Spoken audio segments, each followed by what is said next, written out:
Have you ever wondered what happens when the world, as you know it, just stops? I'm not talking about a power outage or a snow day.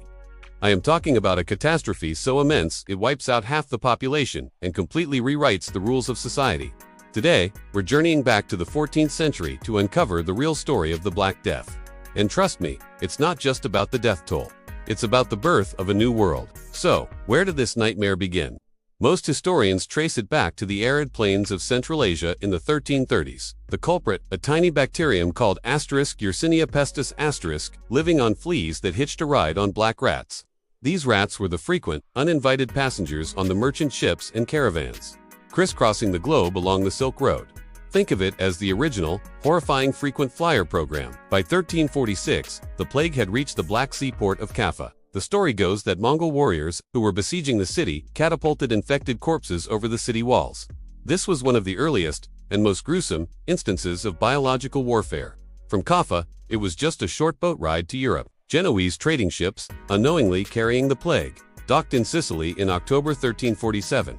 And from there, it was a domino effect. Within months, the Black Death had spread to Italy, France, and Spain.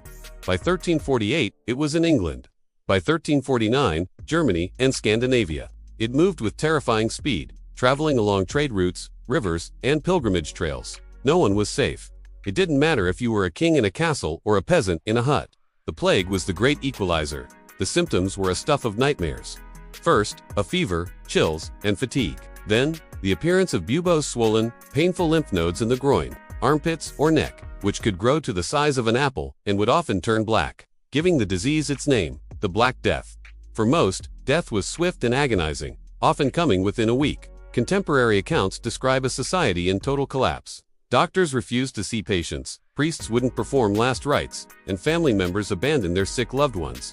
The streets were filled with the dead and dying. It's estimated that between 1347 and 1351, Europe lost anywhere from 30% to 60% of its entire population. Let that sink in. That's up to 200 million people. Imagine 1 out of every 2 people you know, suddenly gone. This is where the story usually ends for most people, with the horror and the body count. But the most fascinating part of the Black Death isn't how it ended lives, but how it fundamentally reshaped the world for those who survived. This is where we see the phoenix rise from the ashes. Before the plague, Europe was locked in a rigid feudal system. You had lords who owned the land, and a massive population of peasants, or serfs, who were tied to that land. They worked it for a tiny share of the crop and had virtually no freedom. It was a system built on a surplus of cheap labor. But what happens when that labor supply is suddenly cut in half? Suddenly, the tables turned. With so many workers gone, the survivors found themselves in an unprecedented position of power. There was a massive labor shortage. Lords were desperate for people to plow their fields and harvest their crops. For the first time in centuries, common laborers could demand higher wages. They could negotiate better working conditions. If one lord refused, they could simply pack up and go to the next estate, who would likely pay them what they asked. This was revolutionary. The old bonds of feudalism began to snap. In England, the government tried to fight back with laws like the Statute of Laborers in 1351, which attempted to freeze wages at pre-plague levels. But it was unavailable. The economic reality was just too strong. Peasants tasted freedom and higher pay, and they weren't going back. This economic shift fueled peasant revolts across Europe in the decades that followed, as the working class flexed its newfound muscle. The seeds of the modern middle class were sown in the fertile, albeit tragic, ground of the plague. The impact wasn't just economic, it shook the very foundations of faith. Imagine living through this. You pray, you go to church, you do everything you're told, and still, people are dying indiscriminately. The good, the bad, the clergy, the commoner. The church, the most powerful institution in medieval Europe, seemed helpless. People's faith was deeply rattled. Some became more intensely pious, believing the plague was God's punishment for humanity's sins.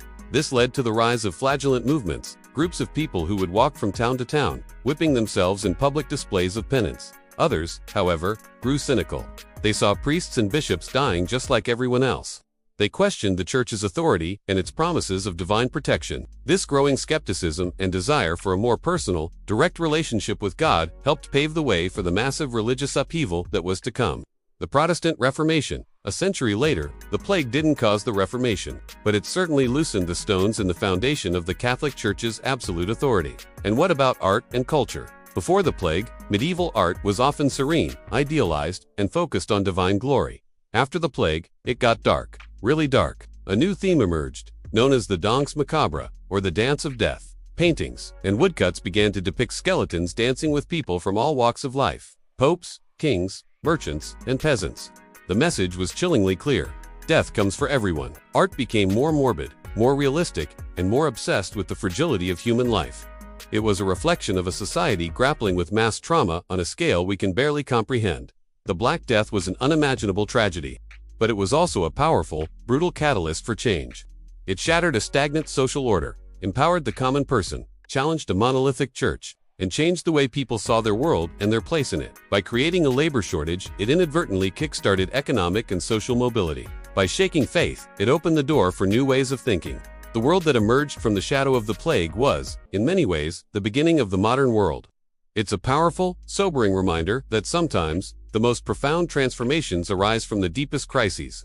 Thanks so much for joining me on this journey back in time. If you found this story as fascinating as I do, please hit that like button and subscribe for more deep dives into the events that shaped our world. Let me know in the comments what other historical turning points you'd like to explore.